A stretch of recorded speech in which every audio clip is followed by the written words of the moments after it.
Parliamenti ya European Union etula mu kibuga Strasbourg mu nsi ya France esazeewo okuyingira mu nsonga za Uganda. Omukubiriza wa Parliament eno era nga ye president waayo gwe bayita David Sassoli bw'abadde ayanja ekiteeso kino oba ensonga eno mu Parliament eno ayogedde bw'ati: ab'ebitongole by'okwerinda mu Uganda benyigidde mu kutyobola eddembe ly'obuntu n'abamu ku bakungu mu gavumenti. Ffenna tukimanyi nti omugaso gw'ebitongole by'ebyokwerinda awamu ne gavumenti omugaso gwayo kukuuma bannansi n'ebintu byabwe awamu n'okubalungamya, naye ate ekyewuunyisa bo balinga abateetengeredde abakolera obuntu abatakyakolera bannansi. Kakati naffe tusazeewo ebyobugagga byabwe bye balina mu nsi za Europe kossa akawuntisi zaabwe okuli obutitimbe bw'essente tubitaddeko envumbo era ne tuteeka bbaani ku ntambula zaabwe.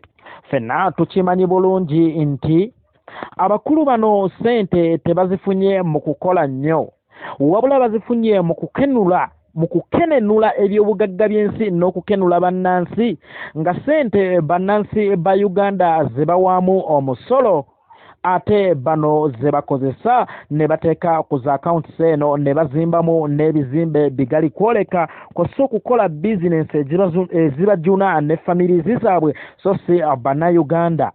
Ebyo nno byali baddaabo naye ne bakuuma bannayuganda n'ebintu byabwe kubanga omugaso gw'ebitongole by'ebyokwerinda mu nsi kukuuma bannansi na bintu byabwe na kukwasisa mateeka mu ngeri eri mu mateeka.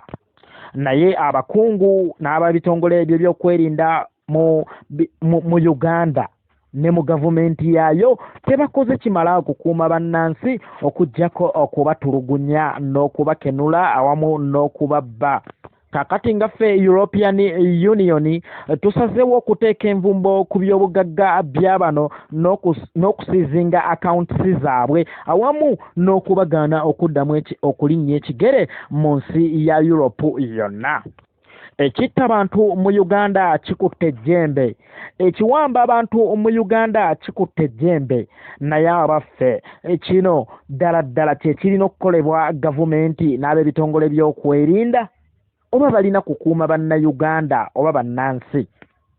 Kakati nga ffe European Union tusazeewo okukola bwe tuti n'ensi endala ezirina abakulembeze bannakyemalira balabire kweyo Uganda.